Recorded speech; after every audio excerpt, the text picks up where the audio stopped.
Bagaimana tanggapannya terkait ratusan pegawai Indonesia ini mendatangi dan mengadu nasib sama kita?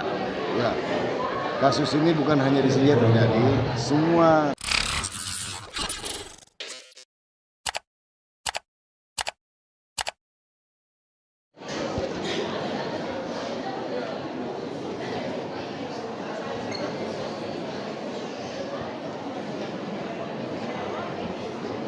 Bapak Pejabat Sekretaris Daerah Kabupaten Sinjai yang kami hormati, Bapak Kepala Badan BKP SDMA Kabupaten Sinjai.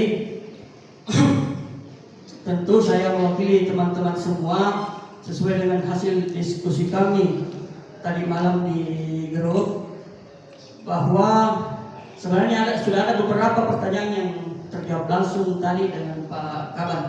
Tetapi yang menjadi pertanyaan saya kembali adalah, apakah ada miskomunikasi yang terjadi di daerah dengan Kementerian Kemenpan RB sehingga terjadi seperti ini. Terus yang kedua yang ingin saya sampaikan adalah bahwa isu-isu yang terdengar di luar, isu-isu yang terdengar di grup, bahwa pada tahun depan di tanggal 2 Januari 2025 kami yang terdaftar di 977 itu yang tidak bisa terdaftar di P3K itu sudah dirumahkan. Ini mohon maaf apakah betul atau tidak, tetapi yang menjadi isu sentral tadi malam di grup itu, pembahasan itu ada Bapak.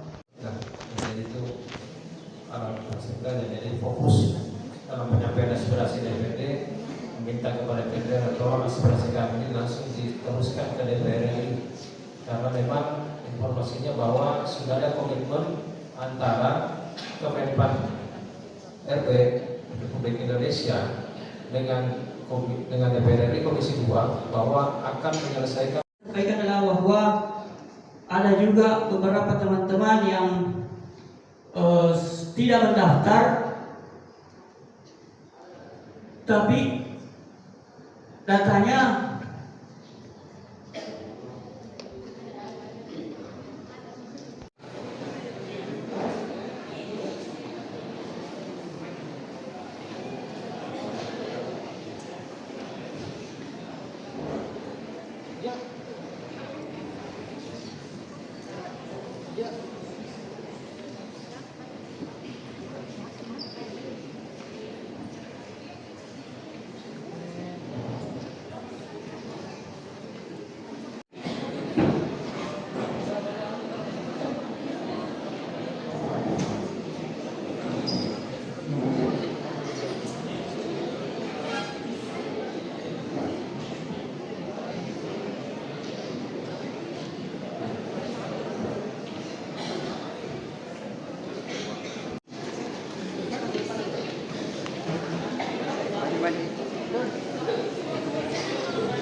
Izin Pak PJ, bagaimana tanggapannya terkait ratusan pegawai Indonesia ini mendatangi dan mengadu nasib sama kita?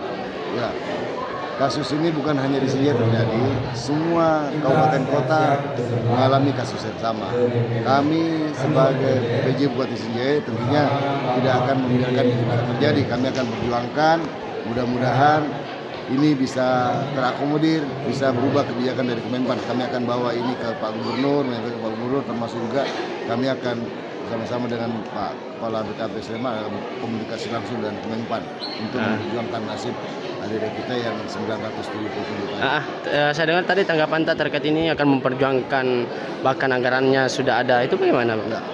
anggaran untuk yang tenaga honor yang kemarin itu kan kita sudah anggarkan di APBD memang dengan asumsi bahwa bukan P3K dia, masih tenaga honor, tenaga non ASN, bukan P3K. Itu kan sudah dianggarkan di APBD. Nah, hanya sekarang kan sudah muncul komentar bahwa hanya sampai tanggal 31 mereka berhak. Tapi kalau misalnya kejelasan aturannya, kita berharap bahwa ada perubahan kebijakan yang memberikan kesempatan kepada daerah untuk menata kembali keberadaan tenaga non ASN tersebut. Terus terang, kalau yang 3.000 langsung mau dibayar gajinya, pasti tidak akan sanggup APBD yang memberikan. Siap. Harapannya Pong Tabe. Harapan kami mudah-mudahan Kemenpan bisa melihat terkait keberadaan non ASN kita yang tidak tercover masuk dalam database ini, supaya diberikan lagi peluang untuk mereka bisa didaftarkan pada database tersebut. Download Tribun X sekarang, menghadirkan lokal menjadi Indonesia.